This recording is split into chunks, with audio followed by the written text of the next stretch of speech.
ठीक है, बात था इंस्टीट्यूट में, क्या फाइनल वर्क घर जाके बताते हैं। हेलो माय यूट्यूब फैमिली, कैसे हैं आप लोग। उम्मीद करती हूँ कि आप लोग बहुत अच्छे होंगे। आज है दिन शनिवार। मैं पूजा कर रही थी और लाडो का शनिवार को मॉर्निंग में ही ट्यूशन रहता है और उसके बहुत सारे होमवर्क थे। 6 पेज उसको होमवर्क लिखना था। तो उसको क्या रहता है ना, मुझे होमवर्क कंप्लीट करके ही ट्यूशन जाना है, उसके मन में लगा रहता है। तो हस्बैंड इधर पेंट कर रहे हैं बालकोनी में, जैसा कि हमने बताया था कि बालकोनी को कलर करना है, तो कलर कर रहे हैं। और मैं पूजा कर रही थी, इस वजह से आधी उसको खाना खिला रहे कि खा पी करके वो ट्यूशन जाए। लाडो तो ट्यूशन चली गई है, लेकिन आदि को दूध बहुत पसंद है। तो आप लोग कहते हैं ना कि आदि को दूध क्यों नहीं देते, उसको इतना पसंद है। तो देखिए, उसको दूध बिल्कुल सूट नहीं करता, लेकिन फिर भी उसको बहुत ज़्यादा पसंद है। इसलिए हफ्ता 10 दिन में एक बार ही उसको दूध देती हूँ। उसको पसंद है सिर्फ इसलिए। अगर डेली दूंगी तो उसकी तबीयत हो जाएगी, मतलब बिगड़ जाएगी उसकी तबीयत। पूजा करने के बाद मैं यहाँ पे पोहा खा रही हूँ। हस्बैंड और बच्चे पोहा खा चुके हैं सुबह सुबह ही। मैं 16 घंटे की फास्टिंग कर रही हूँ, तो अभी लगभग 12 बज रहे हैं। तो 12 बजे दोपहर को मैं कर रही हूँ नाश्ता, क्योंकि 16 घंटे का फास्टिंग मैं करती हूँ। आपको बता रही हूँ, मैं डाइट फॉलो नहीं करती हूँ, अनाज खा रही हूँ, लेकिन 16 घंटे की फास्टिंग कर रही हूँ। यहाँ पे गन्ना जूस मैं हस्बैंड से मंगवाई हूँ, क्योंकि बच्चे बोल रहे थे गन्ना जूस पीना है। अभी क्या है ना, गर्मी बहुत हो रखी है मुंबई में, तो मन करता है कुछ ठंडा पीने का। और इन लोगों को गन्ना जूस बहुत पसंद है। तो घर में तो गन्ना जूस बना नहीं सकते, बाकी जूस बना सकते, जूसर है, लेकिन गन्ना जूस तो पीना हो तो बाहर से ही मंगवाना पड़ता है, और इसका कोई ऑप्शन है भी नहीं। क्योंकि कमेंट एक आया था कि बाहर का गन्ना जूस मत पीजिए, अनहाइजीन होता है। लेकिन क्या करें, बच्चों को इतना पसंद है गन्ना जूस, और वो हम लोग घर पे निकाल ही नहीं सकते, इसलिए मजबूरी है कि ठीक है पी लो, कोई बात नहीं। फिर बच्चे लोग बहुत खुश हो गए। शीशे के गिलास में उनको दिए हैं, तो क्योंकि शीशा का गिलास में मैं जल्दी उनको कुछ देती नहीं, कुछ पीना होता है तो मैं और हस्बैंड पीते हैं। बच्चों को मैं शीशे के गिलास नहीं देती। आज मन किया कि शीशे के गिलास में दे दो, तो लोग बहुत खुश हो गए। और दोनों बच्चे कह रहे थे थैंक यू मम्मी। और लाडो का एक बहुत ही प्यारी बात है, जब भी मैं उसको कहती हूँ थैंक यू, तो वो आजकल सीखी हुई है थैंक यू की क्या बात है, ये तो मेरा फ़र्ज़ था। वो हमेशा ऐसे ही बोलती है। तो इधर मैं बना रही हूँ आलू भिंडी प्याज की सूखी सब्जी बना रही हूँ, सिंपल सा खाना। और इधर मेरा बन गया है चावल। कई लोग चावल का पानी नहीं निकालते, लेकिन हम लोग चावल का पानी निकाल करके ही चावल खाते हैं। तो जब मेरे घर में रिनोवेशन का काम चल रहा था, तो कारीगर लोग देख रहे थे ना, तो लोग शॉक्ड जा रहे थे कि ये पानी क्यों निकाल रही है, क्योंकि यहाँ के लोग ना चावल का पानी नहीं निकालते। और गर्मी का दिन है, तो हस्बैंड बोल के गए कि चावल का जो पानी, यानी हम लोग माड़ कहते हैं इसको बिल्कुल मत फेंकना, क्योंकि अब गर्मी का दिन आ गया है ना। तो सैटरडे संडे हस्बैंड घर रहते हैं ना, तो अब चावल का पानी मुझे फेंकने कोई देगा ही नहीं। हस्बैंड भी पियेंगे और बच्चे भी पियेंगे। देखिए हम लोग कैसे पीते हैं, पहले के भी ब्लॉग में मैं दिखा चुकी हूँ चावल का पानी कैसे पीते। बच्चों को और हस्बैंड को बहुत पसंद है। आप लोगों को बहुत अटपटा लगेगा, मुझे खुद बहुत अटपटा लगता है। तो चावल का जो पानी, यानी जिसको हम लोग माड़ कहते हैं, उसको मैं गिलास में थोड़ा डाल दी हूँ। और नमक इसमें डालते हैं, तो नमक कितना डालते हैं वो मैं हस्बैंड से पूछ के डालती हूँ, क्योंकि उनका टेस्ट क्या है मुझे नहीं पता है, क्योंकि मैं नहीं पीती, इसलिए मैं नहीं जानती। इसलिए मैं उसको दिखा करके मैं दे रही हूँ। क्योंकि कभी कभी कम नमक डालती हूँ ना, तो कहती कितना कम नमक है, जब तक नमक अच्छे से पड़ेगा नहीं पीने में मज़ा नहीं आएगा। आप लोग भी ट्राई करके देखिएगा चावल का पानी में नमक डाल करके, आप लोगों को कैसा लगता है। तो मैं वही उनसे पूछ रही थी। अभी वो फ़ोन पे घर पे बात कर रहे, क्योंकि उनके भाई की तबीयत आजकल सही नहीं चल रही है। रह के फ़ीवर आ रहा है बार बार, पता नहीं क्यों आ रहा है। बीच में कुछ दिन पहले वो हॉस्पिटल में भी एडमिट थे 4 दिन के लिए, तो उन्हीं से बात चल रही कि कैसी है उनकी हालत। तो यहाँ पे उन्होंने कहा कि थोड़ा सा चावल डाल दो, और उधर दूसरी ओर उनको लगा कि सब्ज़ी चलाना चाहिए, तो खुद से सब्ज़ी चला दे रहे हैं। बिन पूछे बिन कहे वो हमेशा बीच बीच में आकर के मेरे हर काम में वो मदद कर जाते हैं। मैं उनको मदद के लिए बोलती हूँ नहीं हूँ, वो देख लेते हैं कि मुझे हेल्प की ज़रूरत है तो अपनी कर देते हैं, उनकी आदत है हेल्प करने की। तो ये मैं उनको दे दी हूँ माड़, नमक और चावल डाल करके। तो इधर मैं आँच कम कर दी थी सब्ज़ी के। सोची थी कि बेसिन में जो बर्तन पड़े हुए मैं इसको थोड़ा सा धो लूँ, क्योंकि बेसिन बहुत छोटा है ना, तो बर्तन थोड़ा भी डालते तो वो भर जाता है, तो अच्छा नहीं लगता और बर्तन रखने की जगह नहीं होती। तो मैं कम आँच करके मैं यहाँ पे बर्तन धो रही हूँ। तो लेकिन हस्बैंड का नज़र हमेशा रहता है कि मैं कब क्या करती हूँ ना, वो हमेशा आकर के देखते रहते हैं। इसीलिए तो मैं कहती हूँ उनके अंदर है ना सास वाले भी गुण है, कि बहू क्या कर रही है नज़र रहता है ना सासू माँ लोग का। तो वैसे हस्बैंड भी नज़र डालते हैं, दीप्ति कहाँ है, क्या कर रही है। ये देखिए मेरे हस्बैंड को, मैं यहाँ किचन में खाना बना रही हूँ और मेरे हस्बैंड जी को बैठने के लिए कोई जगह नहीं मिला। तो यहाँ बैठे हुए। आपको मन नहीं लगता ना सैटरडे संडे को? नहीं।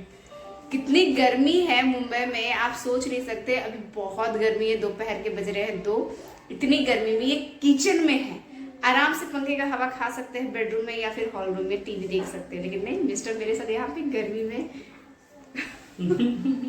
हम तो जानती है, हम चिपके रहते हैं। बहुत लोगों को यही तो शिकायत होता है, अपने हस्बैंड से टाइम नहीं देते हैं। और ये देखिए इतनी गर्मी में किचन में बीवी के साथ खड़े हैं कि तुम गर्मी में हो तो मैं भी गर्मी में हूँ। ठीक है, तो खाना निकालते हैं हम लोग सब मिलकर के। हाँ, खाना निकालो, फिर मेरा ये और एक काम करना है।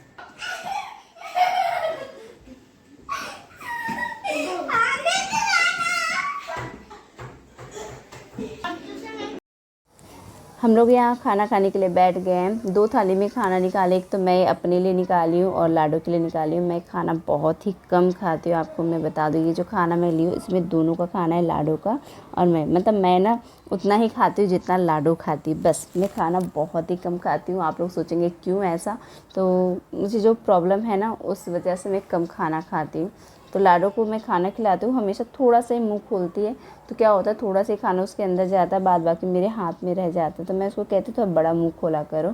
तो बहुत वो नॉटी है, बहुत ज़्यादा। मैं उसको अभी देखिए मैं खिलाऊंगी और मैं उसको बड़ा करने के लिए कहूँगी मुँह, तो कैसे वो हरकतें करती है, सिर्फ उसको मस्ती लगी रहती है। और आदि को हस्बैंड खिला रहे हैं, तो इस तरह से काम थोड़ा सा आधा हो जाता है अगर हेल्प मिल जाता है, क्योंकि 2 बच्चों को खिलाऊंगी फिर मैं खाऊंगी तो हो जाएगा लेट, क्योंकि अभी हम लोग बहुत लेट से खाने के लिए बैठे हैं। लगभग हम लोग बैठे हैं 2:30 बजे खाने के लिए। तो लाडो भाग रही थी तो मैं उसको पकड़ के खिला रही हूँ। और क्या बदमाशी की वो आपने तो नोटिस कर लिया, नोटिस किया कि नहीं नोटिस किया कि वो अभी वो क्या कर रही थी जब भाग रही थी। अगर नोटिस कर ले तो कमेंट बॉक्स में आप लिख दीजिएगा। लाडो की स्कूल की 3 महीने की छुट्टी है और आदि की तो एग्ज़ाम ख़त्म होने के बाद 2.5 महीने की छुट्टी रहेगी। तो हम लोग सोचे इस समय को यूटिलाइज़ करें। मैं भी कुछ कोर्स करने वाली हूँ अप्रैल 1 वीक से, और दोनों बच्चों को भी मैं इंगेज करना चाहती हूँ ताकि ये जो छुट्टी का टाइम मिला है इसका फ़ायदा उठा जाए।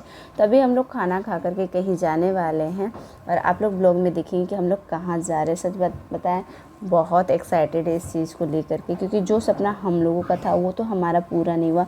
कम से कम बच्चों के ज़रिए अपना सपना पूरा कर ले, जो हर माँ बाप चाहते हैं।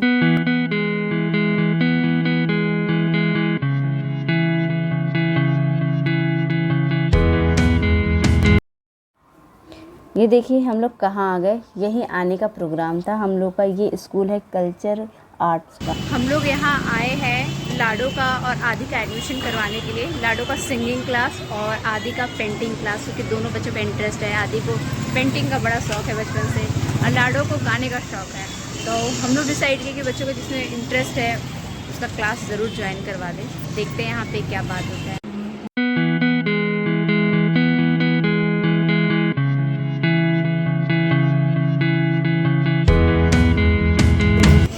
क्या क्या बात था इंस्टीट्यूट में, क्या फाइनल का घर जाके बताते हैं।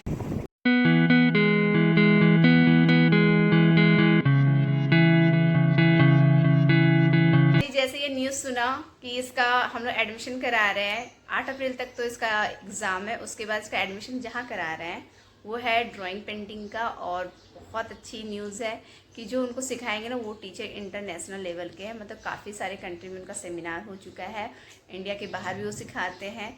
तो अभी वो फ़िलहाल इंडिया में है, तो अभी मे बी शायद सैटरडे संडे चलेगा क्लास, 1 घंटे का क्लास चलेगा। और आदि सीखेगा ड्राइंग पेंटिंग, क्योंकि ये ABCD लिखना बाद में सीखा है, पहले इसका इंटरेस्ट शुरू से ही ड्राइंग पेंटिंग में ही था, क्राफ्ट में था। तो क्राफ्ट तो नहीं होगा, ड्राइंग पेंटिंग का वहाँ पे होगा। तो इसका एक ये क्लास का हो गया। और साथ ही साथ जहाँ वैदिक मैथ्स क्लास सीखने के लिए जाता था वो कोर्स कंप्लीट हो गया वैदिक मैथ्स का, और वो अभी सर सिखाने वाले इंग्लिश स्पोकन क्लास। तो ये इंग्लिश स्पोकन क्लास भी जाएगा। तो आदि का 2 एक्स्ट्रा क्लास हो गया, इंग्लिश स्पोकन और एक हो गया इसका नहीं, वैदिक मैथ्स तो कंप्लीट हो गया। और आप लोग जानना चाहते होंगे कि लाडो का कौन से क्लास में एडमिशन करा रहे हैं।